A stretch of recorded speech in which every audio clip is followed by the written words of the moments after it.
Hey guys, Tommy Carrigan here with Tommy Untamed. Thanks for tuning in. We got an awesome guest today. You're going to enjoy it.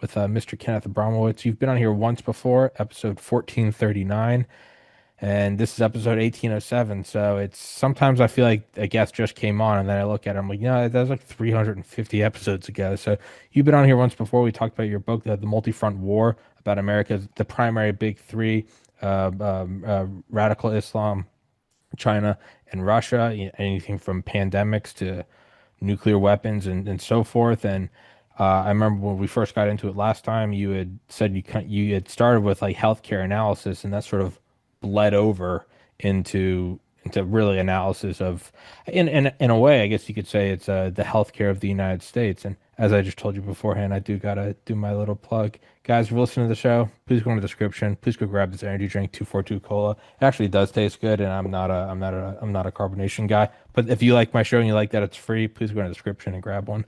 Um, but when we talked about it, it sounded sort of like it just bled over from healthcare analysis to, a much larger system, a system of systems, the national security analysis of this country. And it's sort of a fascinating jump. I've had other fascinating jumps. I've had guests that went from international banking to special forces at 50. That's always fascinating to me when there's seemingly such a wide gap that people leap over. So I'm going to quit my meandering. Mr. Abramowitz, please introduce yourself for the people who don't know you, and then we can just jump into it. Okay, thank you very much. It's great to be with you again. Thank you. The I spent my whole, as you mentioned, I spent my whole life as an analyst, 45 years analyzing the healthcare system on Wall Street brokerage firms, Sanford Bernstein, now called Alliance Bernstein. And on 9/11, when I and everyone else was shocked at watching the Twin Towers fall, I said to myself, well, I'm an analyst. The only thing I know how to do is analyze. Maybe I should take some of my personal time, let's say one day a week. I work 6 days a week. I'll take one day a week and analyze 9/11. Who did it? Why did they do it? Why didn't we stop them from doing it? And that embarked me on a simultaneous, now 25-year career of public service, teaching myself national security for 10 years after 9/11. And then I started writing. I wrote one-page pieces, then two duplex, 2 pages. Then I started writing 4-page articles about 10 years ago. Then I wrote a book 5 years ago called The Multi-Front War. And I subsequently updated it 4 times. And I just produced the 4th edition about a month ago on Amazon, Barnes& and Noble, and other internet sites. For everybody listening, the link to that book is in the description. Sorry, keep going. And those of you who get it, just go to the last chapter because the last chapter is new. The rest of the book was the same book, but I added a new chapter on 2025, 2026 of a whole bunch of forecasts of basically how to get us out of the mess that we're in. And I write an article every 2 weeks for my website, savethewest.com. I give about 100 speeches or presentations a year. And I now spend 3 days a week, half my time on national security analysis and 3 days a week on healthcare analysis and investment. So I do the two simultaneously. And it's a lot of work, and I'm very happy with both of my simultaneous careers. This is kind of abstractly, regardless of them. Do you like that sort of, I don't know, multi-aspect? Like for me, I do the podcast. Every day I listen to an hour of an audiobook. Do you enjoy the sort of, I guess, I don't know, mental acrobatics of having to juggle both those? Well, yes. Healthcare is 20% of the GDP. National security is 100% of the GDP. Fair. So I enjoy going back and I enjoy the subject matter of both. So I enjoy going back and forth between healthcare analysis and national security analysis. And I'm basically a professional student, and I just teach myself. I teach myself healthcare as a profession, and I teach myself national security as a public service. So I'm very happy with both careers. No, I don't know anything about the healthcare industry. I do have a biology degree, but even that was 12 years ago. In terms of that, though, if I could imagine, and there's a good chance I'm 100% wrong, but as an armchair healthcare analysis analyst, I would assume that it's different for obviously different age people. I'm 35, and it would be, whatever X, Y, and Z. And you might, I might have everything buttoned up. It's okay. I don't drink. I don't smoke. I don't do drugs. Like, okay, 35, yeah, other than a freak accident, you're probably fine. I would imagine as you get up 60, 70, 80, 90, that dynamic completely changes. And what was a concern before is either added onto or it's just tossed out entirely. Like, you're not too concerned about fertility at, say, age 95, but you are concerned about other things. Do you see that at all in the because everything that we last talked about, Islam, China, Russia, even pandemics, even COVID, it's still that it's kind of slowly but surely it's fading, and then there's the new thing, and it's the weapons race for AI. Do you see that at all, where the what can be buttoned up, yet 35 doesn't apply as the country ages, as time goes on. Do you find that at all with new and I guess novel threats? Well, there's one direct overlap between healthcare, between my two careers, healthcare and national security. And that is, I monitor 7 forms of warfare. Most people think war is kinetic. In other words, things blow up. Uh, Kinetic war is only one of them. Uh, I'm going to mention the other 6 right now, and you'll see one of them is healthcare. For example, um, chemical biological weapons. COVID as a biological weapon from China. Uh, Chemical, that would be fentanyl from China. Those two diseases, or one's a virus and one's just a chemical opioid, killed about 1 million Americans apiece. So, in the past 10 years, 1 million Americans died from COVID from China and 1 million from fentanyl from China. Well, I call that an act of war. It's not a coincidence. So that's the second form of warfare that I monitor, which directly impinges on my healthcare um, experience and expertise. Then the third form is cultural warfare. That's when you fight with words. And for example, we are cultural warriors. We don't have uniforms. We don't have bullets. We fight with our brains and our words. Number 4, you can fight with dollars, economics. Number 5, lawyers, lawfare. Number 6, demographics. And number 7, cyber. So I monitor these 7 forms of warfare, and I monitor 3 groups of enemies, which I call the reds, the greens, and the blues, color coded. Reds are the communists, China, Russia. Uh, Green are the Islamists. That would be Qatar and Iran, among others. And blues are the globalists, color coded blue for the United Nations. Yeah, UN helmets. Right. For the UN helmets. And that's a UN World Economic Forum, drug cartels, and certain social media companies. So if you multiply 3 groups of bad guys by 7 forms of warfare, it comes out to 21 mini wars that we're fighting in World War III. So that was the thesis of my book. And in my book, I also describe how to how to win World War III, not just analyze World War III. There was a book I read forever ago. I forget who it's by. Might have been Neil deGrasse Tyson. But it's talking about, so everything attracts everything else, gravity. So you have the Earth and Earth going around the sun, and then the moon's going around the Earth, and every planet that's surrounding the sun, and all of them have moons, and they're all tugging on each other. And I think he explained he was like with 2 bodies, you can roughly kind of calculate how they interact. Like when you take college physics, they tell you it's all wrong because nothing's ever perfect or in a vacuum. But there's always things like let's assume you're in a vacuum and let's assume there's no friction and whatever. Um, and he goes with those loose assumptions, you can, if you know the equations, you can calculate how 2 bodies interact with each other. I don't think distance matters. I think distance from the cores matter, but it's mass and whatever. Because once you get to 3 and above, and there's a line in there, and he goes, it's something that only a supercomputer can know and love. Meaning it exponentially just gets so crazy about, the moon of Saturn tugging on the moon of Mars, and at what point, and it kind of goes out the window for anyone who's, I imagine, not Stephen Hawking. Do you have that at all in 21 different wars?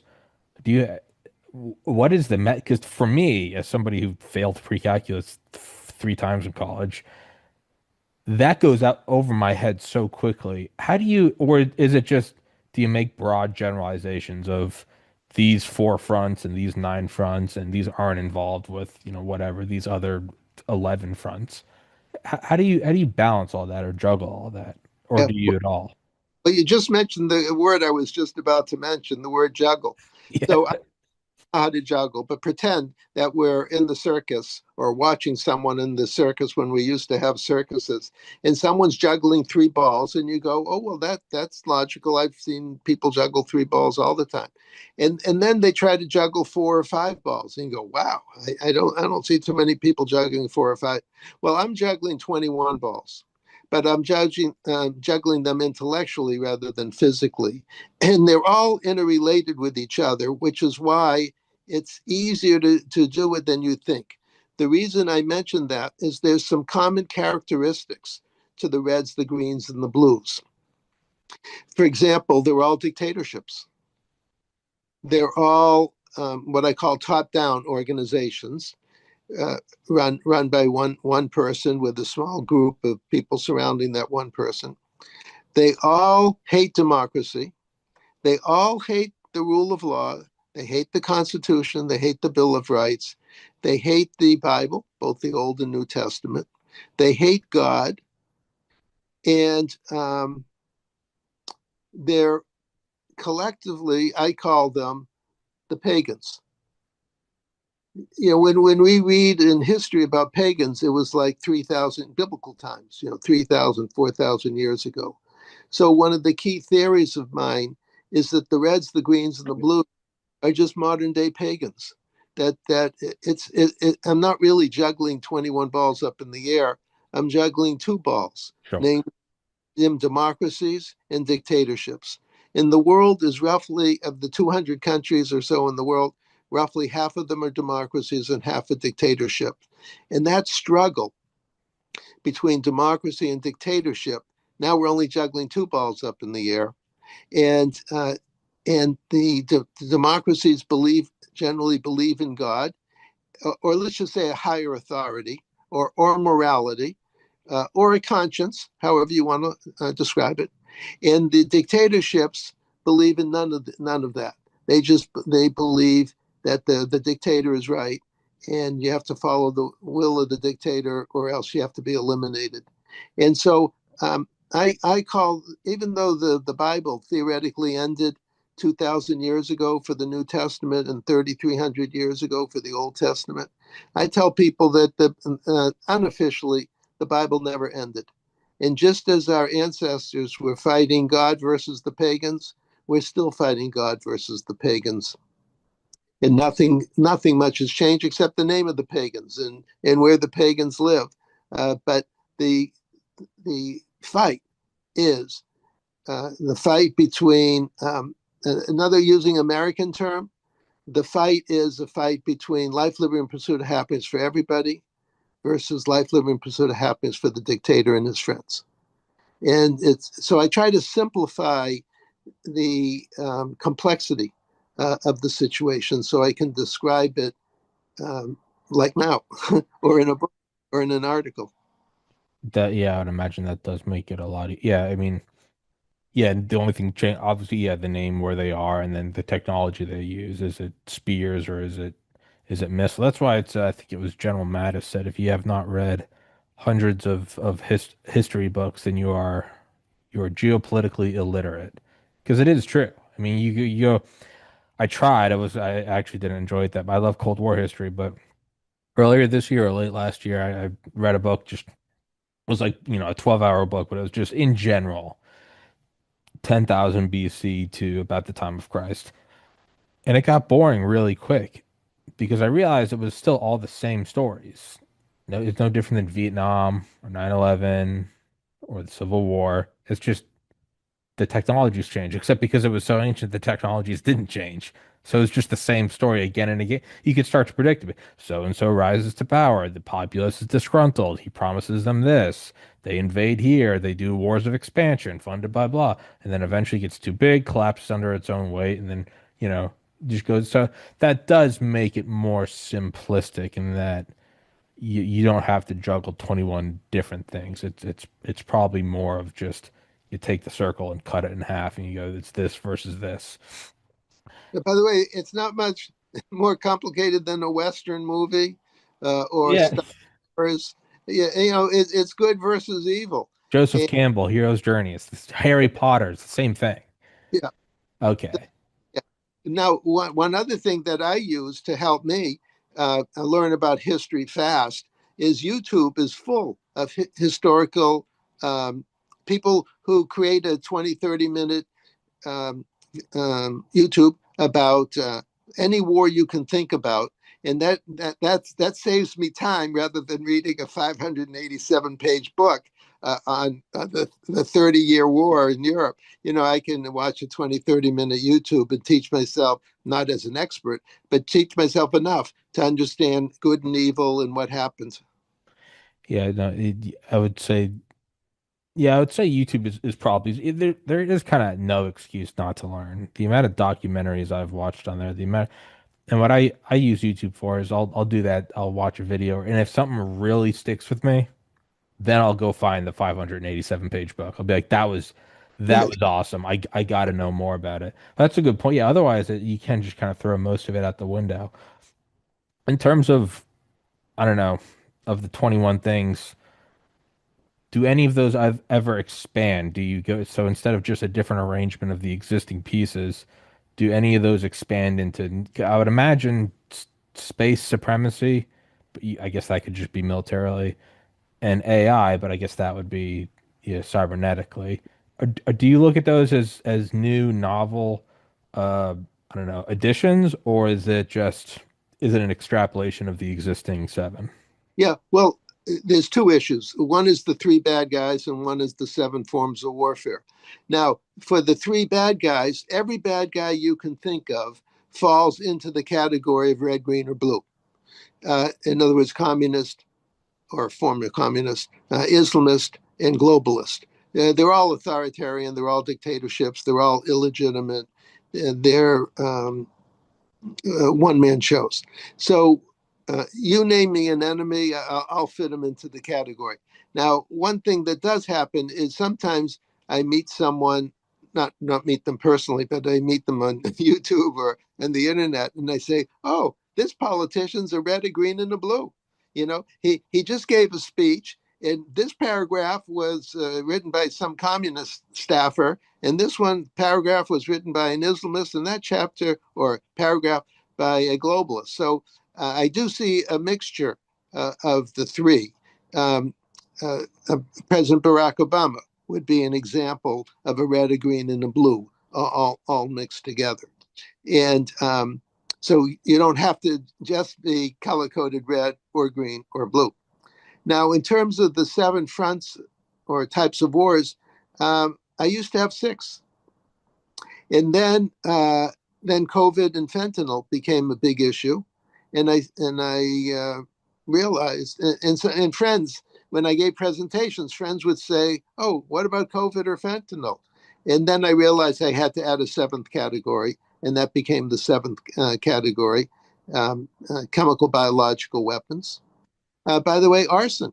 Whenever I see a big fire somewhere, I say, "Oh, did someone light that? Was were they a terrorist? I mean, I don't know. I'm just watching on the internet." And so I put arson into the chemical biological weapons category of unconventional war. And so that's how I fit arson in rather than creating a whole distinct uh, element for arson. So I try to fit everything in. And the reason is I do not want to go past 21.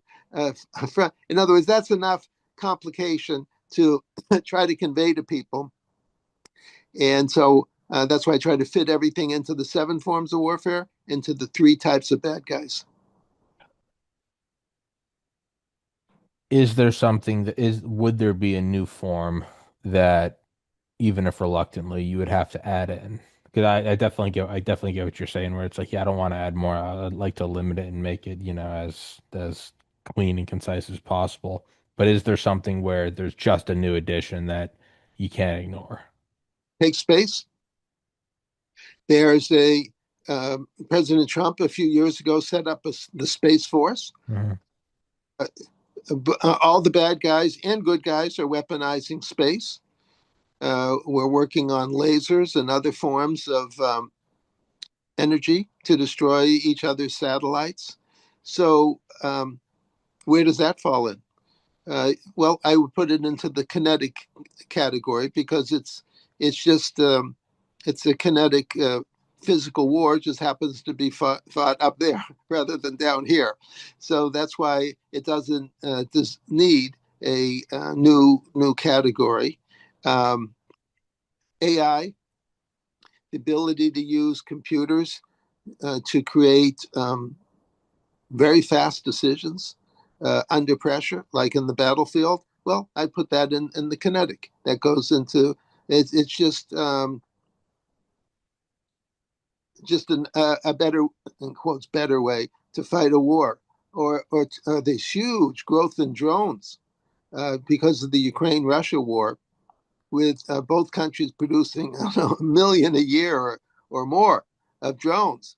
And but again, that would fit in the kinetic war. But on the other hand, you have to shoot down the drones.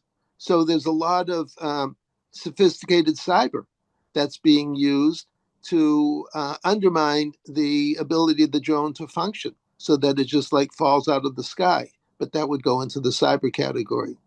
So far, the innovations that have come along in the past 5 years fit within my original model. Are there any are there any threats that aren't from a foreign power? Like, are there any threats where a natural disaster or, a radical shift in climate or asteroid or legitimate pandemics that just arise? Or do you still, regardless if foreign power or natural kind of doesn't matter, you still just view it as threat? Well, a natural, like take the flood in Florida, I mean, Texas, a month or two ago, 100 Mhm. people, huge tragedy. Never should have happened. I mean, the floods happen when floods feel like happening, but that was an example of mismanagement by the government, the local government, the county government, the state government. I read in the internet that they they knew at 1 o'clock in the morning that there was going to be an uncontrolled flood a few hours later. Well, do something. Hello. But that's just normal stuff. That's like telephone calls, internet. People are sleeping. Get loudspeakers, helicopters. Um, send in the National Guard. Mobilize every first responder you can. Knock on doors. So that's just a management issue. Um, so that's not a form of warfare. That was just incompetence, unfortunately. And and by the way, when things like that happen, they can never happen again. In other words, in a perfectly functioning country, the lessons of that should be diagnosed within 2 weeks and sent to every local official everywhere who's responsible for flooding or anything, so that never again do people die because the system didn't work fast enough. The But let me try to directly answer your question. The In World War One and Two, the war was fought over there. There was a famous song, "Over There, Over There." That's World War One and Two. We're now in what I call World War Three, and the big difference in World War Three is the Beatles song that I like to quote from about 40 years ago, which is "Here, There, and Everywhere." So I call World War III "Here, There, and Everywhere" because just because some bad guy is on the map in China or Iran doesn't mean the bad guy doesn't have agents operating right here in America, right in front of our eyes. For example, when I see a campus protest, and all of a sudden, mysteriously, on October 8th, one day after Hamas committed genocide against Israel, killed 1,200 people, took 250 hostages, would have killed all 10 million people in Israel if they could have gotten away with it.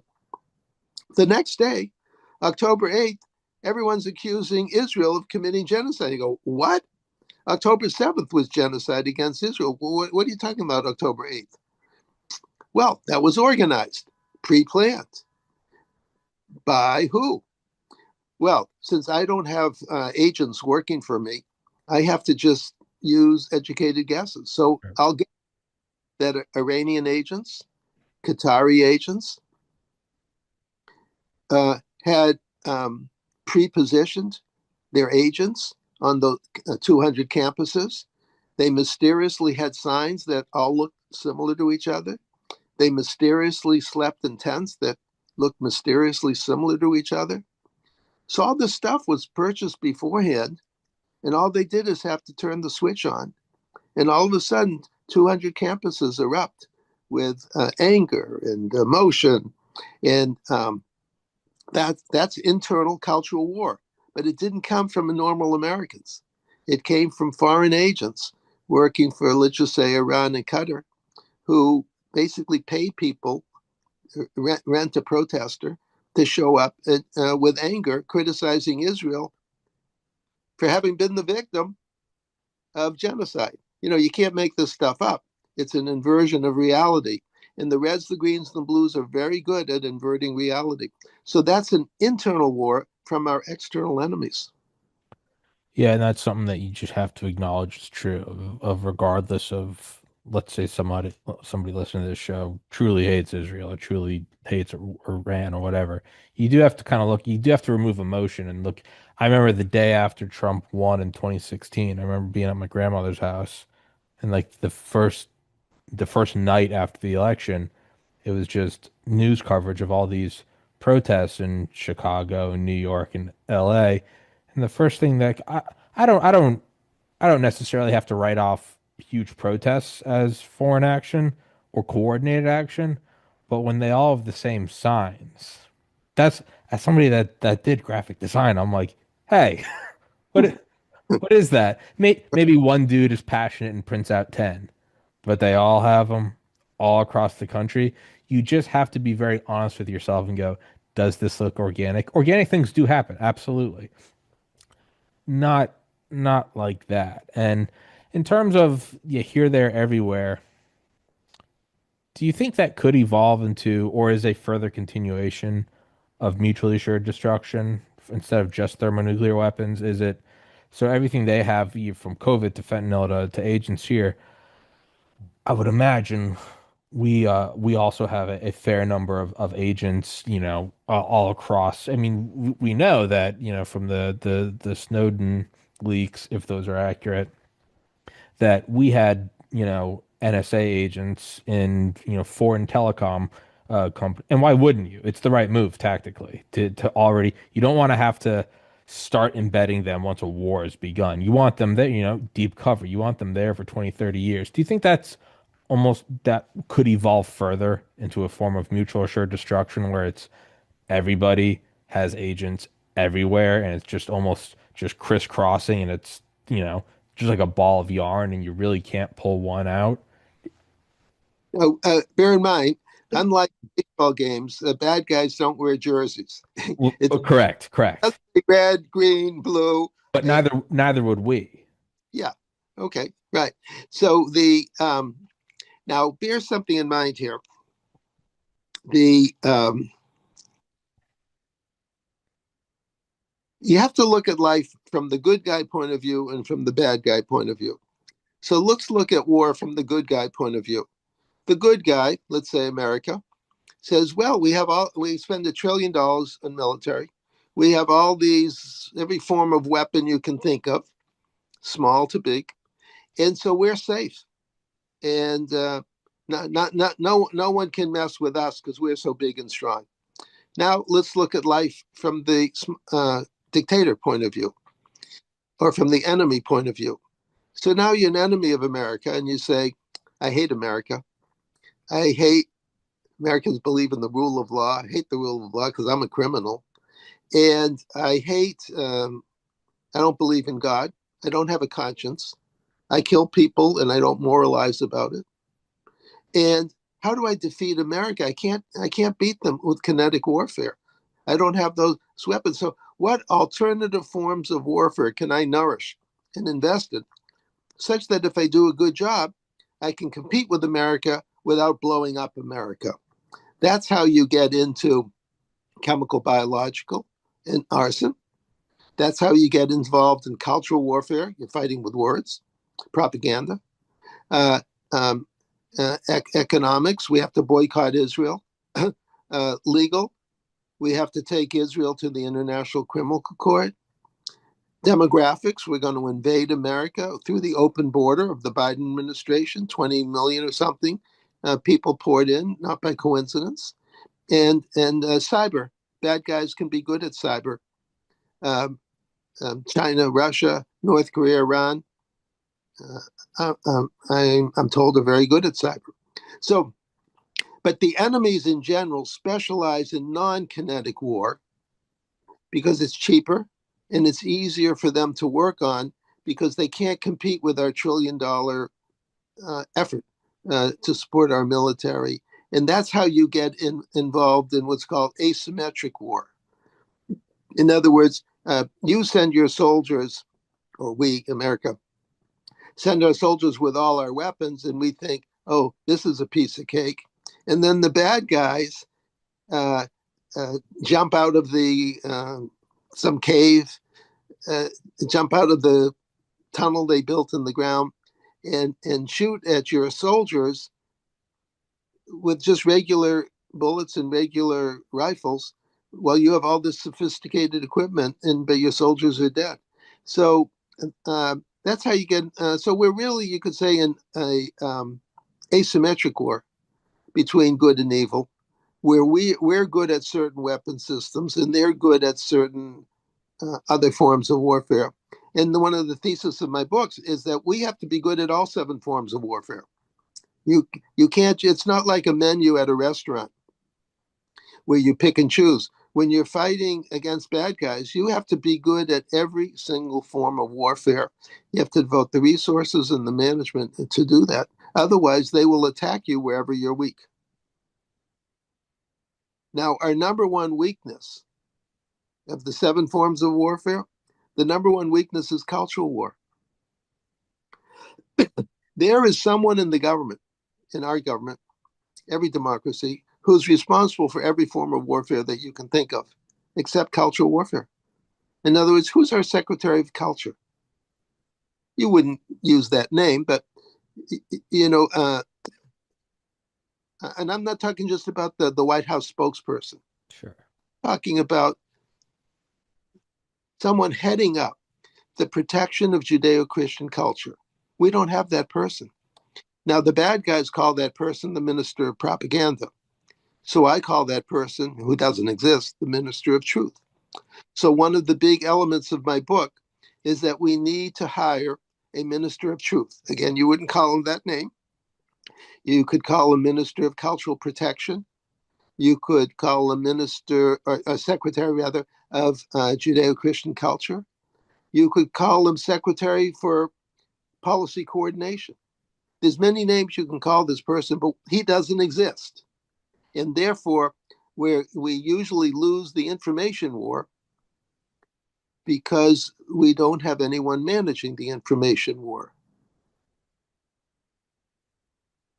Now, by the way, you and me, we're in the scheme of things. Um, we think we're important, but but we need bigger and bigger microphones to talk to more and more people. One of the reasons to have a secretary of cultural affairs is they get an instant big microphone, something we can work our whole life to get a microphone that people can hear. A secretary designated by the president to be secretary of cultural protection. Uh, People will listen. You'll have millions and millions of people listening to that person, but we don't have them, and that's why you, me, and hundreds or thousands of you and me are doing what we're doing to fight the cultural war on our own, with the help of some sponsors, but on our own to fill the void left by the non-existence of a Secretary of Cultural Protection. I don't even disagree with what you're saying, but just looking at it for some devil's advocacy, that just in general, that you can see or you can imagine the average just kind of American reflex to that would be absolutely not, right? Minister of truth or minister of culture. But I think in how you're saying it, you would have to I think people would be open to that if you explained exactly what some of these things are. Like this wasn't a random trend. This did originate in Moscow or Beijing or Tehran. And because there are some deleterious things. I mean, why wouldn't you? If I was a foreign nation, why wouldn't you do that? Why wouldn't you try to rip apart, the fabric of the United States in total war? That's exactly what you would do. I'm trying to balance in my head how would that work. I think how it would work is you could have somebody in the DoD, and I don't think for people to not to outright reject it, in my own humble opinion, is I don't think they could enforce anything because that seems antithetical to America. So much as they would just have to illuminate and be like, this trend you're seeing on Instagram, this came from this department in China. Now, you couldn't say you're not allowed to share that because that is un-American. But I think if you had someone just illuminating it and being like, hey, that wasn't a random bullet, that was somebody shooting at you. I think that would be very tricky. That would be very delicate. Because at what point do you just become the tyrannical government and say, this is our culture now? But it's food for thought. Yeah, I don't, it would probably have to be something like that. Yeah. Well, now the irony is we actually have a Secretary of Culture, but he's not called that. If you look at someone, a bigger version of ourselves, take Newt Gingrich or Mark Levin. They are wonderful spokespeople for America. You see them on Fox and other stations, and they're very, very knowledgeable, very experienced, but they're not officially working for the government. And maybe it's better that they're not, because of your point, maybe it's better that they're not officially working for the government, because as soon as they're officially working for the government, people are going to say, and who the hell are you? Yeah. I need your advice. Hello. So whereas now, if they just show up on Fox or wherever, people go, "Oh, that's very good insights. I'm glad I heard him." And so, the to answer your question, is we the people who have the time, energy, and talent to fight cultural wars have to get involved, and that's why you're involved. I'm involved, and a thousand other people that we know or don't know are involved, and Newt Gingrich is involved, and Mark Levin's involved, and together we form the equivalent of the Secretary of Cultural Protection, even though we're not designated by the government with that task. I think you're right. And I also think that there's something to be said for be the change you want to see in the world or be the proof. And now there are a lot of excuse my French, there are a bunch of shithead commies in our country, but I think a lot of people do look at a figure like Elon Musk or Jeff Bezos or Steve Jobs or whatever, and they can have all their criticisms, but a lot of people do look at that as like that is America. Like you don't have to like it, but that's the entire thing. Is like you can become a zillionaire. Like you can do this. You can build rockets that land themselves. You can build Amazon. You can build, Amazon. Amazon's essentially magic. You poke something on a phone, which really is just a brick in your pocket, and it shows up at your door. I think those are in my personal opinion, those are the best advocates for America. And because they are not government that we know of, they are listened to more. Now, again, I know that is a big broad stroke because a lot of people do hate them, but there is something to be, you have more vocal people like Elon Musk, and you have less vocal people like Bezos. But I think in general, no, you do kind of have them talking about like this is why you do it here. And their power might be that they're not in I think you're right. I think the power might be that you're not in government because people, rightfully so, when the government comes out saying something, your first thought is like, yeah, that's somehow a lie. I don't know how, but I know it's a lie. It might but I'm drawn to the culture idea. I think it would have to be someone that shows proof that this trend or this meme or this whatever originated from one of these foreign powers, but to remain American, there could be no crackdown on it. There could be no like, you're not allowed to share this meme or you're not allowed to do this TikTok dance because that itself would is antithetical to America. But I think there would be value. And like, because I remember, I think it was in 2018, maybe 2020, but it was later found out that like there was a private Russian citizen who is like funding and coordinating a Blue Lives Matter and a Black Lives Matter protest next to one another. And predictably, it erupted in violence. That is somewhere in Texas, I think. It's not the end of the world. People got arrested, SWAT or riot cops came out. But that alone, I think, would be like that would be worth looking at. Now you couldn't enforce it because if you start to enforce it, that's where you'd have people saying like, "Oh, the people in the government are Black Lives Matter sympathizers or they are Blue Lives Matter or whatever." But it would definitely be helpful if you're like, "Hey, these movements for the most part seem to be organic. This guy, I don't know, you'd pull up somebody from FinCEN and be like, this guy made a transaction from Moscow. He's a, whatever, he's a lithium magnet and he did all this. Like you should be aware that there is natural organic friction, but we probably don't hate each other as much as we're led to believe.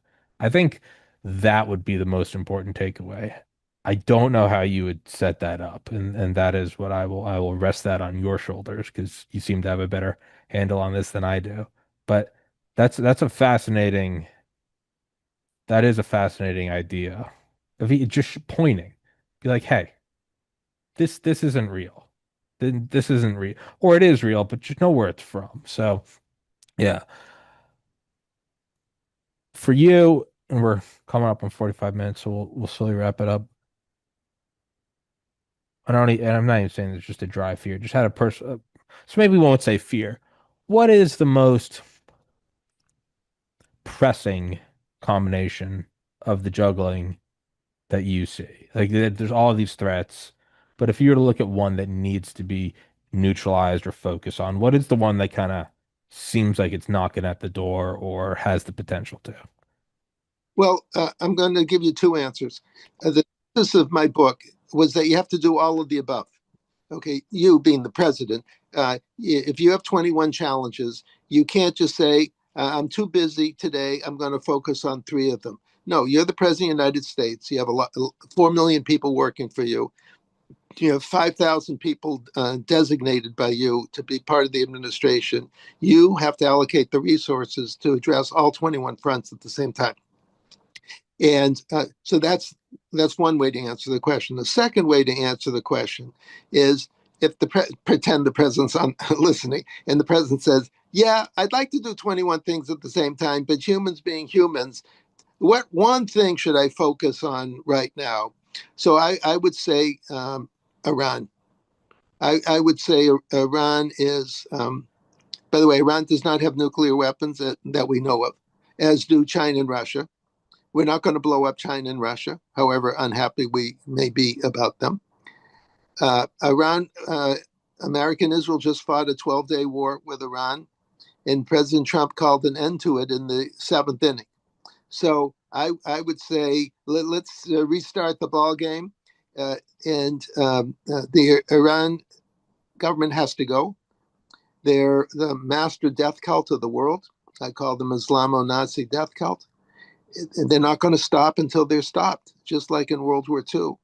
And America and Israel together, Europe, if they ever get their act together, we have to put an end to the Islamo-Nazi death cult of Iran before it infects and destroys the world. Not to be totally tone deaf, but that would be a great name for a band. Where are you going tonight? The Islamo-Nazi death cult. Yeah, they're playing at the theater. Um, yeah, it seems to they're almost Russia, China, there seems to be almost a sort of like preemptive attrition. It's like they're massive, we're massive. They're not terrorists in cave, we're not terrorists in caves. We all have nuclear weapons and orbital, and there does seem in an odd way there almost seems to be a bit of a peaceful interaction. Now I understand that the second and third world nation wars they're not organic. They're funded by the big ones, much like Cold War, be it Korea or Vietnam, or Vietnam, Afghanistan. But there does seem to be almost like a I don't know, a natural cooling that comes from like, oh, they have submarines with nuclear tipped missiles on them. There does seem to be almost a cooling effect of that, and the people that don't have that are paradoxically seemingly more dangerous. It that is fascinating. Um, but for right now, Mr. Abramowitz, let's wrap this up. For everybody listening, please go in the description. Please go grab his book, and I will message you after this and when it's going to be up. And there's another show you might want to go on. I'll ask you about. Is there anything I'm missing? Anything that you wanted to hit on that we didn't? No, I'm very happy with our chat together. Just want to remind people to get my book, The Multi-Front War, and immediately go to the last chapter because that's new, new, new. And secondly, everyone should sign up for my website, savethewest.com. It's complimentary. I do this as a public service. You can get to read my articles every 2 weeks, and you'll learn over time how to save Western civilization. So those are the two takeaways. Beautiful. Well, dude, I appreciate your time. It's fun shooting the shit with you. You're a cool guy, and Oh, I did enjoy that. So I appreciate that very much. but you call me a cool guy. I always wanted to be super cool. Okay, you are the super coolest. You're the only Kenneth I know, but you are the super coolest Kenneth I know. all right. Now I You'll take it. You'll take it. All yes, right, brother. Well, let's wrap this up. I'll text this to you when it's up tomorrow and all that good stuff and blah, blah, blah, blah, blah. I appreciate your time. And yeah, guys, please go in the description. Please go sign up for his website. Please go grab his book. Even if you don't read it, go grab his book. Go throw him a couple bucks as a thank you for listening to this free interview. So, Kenneth, till next time, brother. Thank you so much for your time. pleasure to be with you. Thank you so much. Heaven's Harvest Prepper Food, 72 servings per pail, 25 years shelf life. I've had the owner Clayton on the show before. He's a God-fearing, America-loving patriot. Get one of these, get a couple of them, throw them in your basement. It's good to have it, not need it, than to need it and not have it. If you don't want to do that, you can get their seeds. You can plant your own garden, so you don't even have to keep buying them. You can just get the goods and start your own, or you can even get freeze-dried fruits and vegetables like bananas, apples, strawberries, and raspberries. They support the show. It's an honest product. It's a good safety measure to have, and they keep my show free for you. So I'd implore you guys to please go to heavensharvest.com, use the link in the description, promo code TPC. Axios Fitness Coaching is a premium resource for holistic strength and conditioning services. Axios is best known for the Training Club, capital T, capital C, an exclusive community that prioritizes accountability, technique, diet, and nutrition. Everything you need to do to take action against the decay of the modern world. Whether you're looking to improve your physique, build strength, or just take care of your health and fitness, Axios will provide you with a solution that is effective and simple to execute. All you need to do is complete the intake survey, and you can see if you're a good candidate for the training club or any other of the services. And it's going to sponsor the show. So, one company falls off, another one arises. So if you guys like the show, you want to work out, throw the show a couple shekels. Go take the survey. Thank you so much, guys. Higher ultraviolet exposure is associated with lower mortality. The United Kingdom is a high latitude and low sunlight country. Researchers there collected data on over 360,000 participants in a study of UV exposure via solarium use. When compared with non-users, Solarium users had 15% risk lowered of all-cause mortality, 23% lower risk of cardiovascular mortality, 14% lower risk of cancer mortality, and a 12% lower risk of non-cardiovascular, non-cancer mortality. In other words, all other causes. Quoting the researchers, our study adds to the growing evidence that the benefits of UV exposure outweigh the risks in low sunlight environments. A link to the original publication is available in the box below the video. Get some UV light this winter. Immerse yourself in the tranquility of the blue. Visit a blue room soon. www.blueroom.com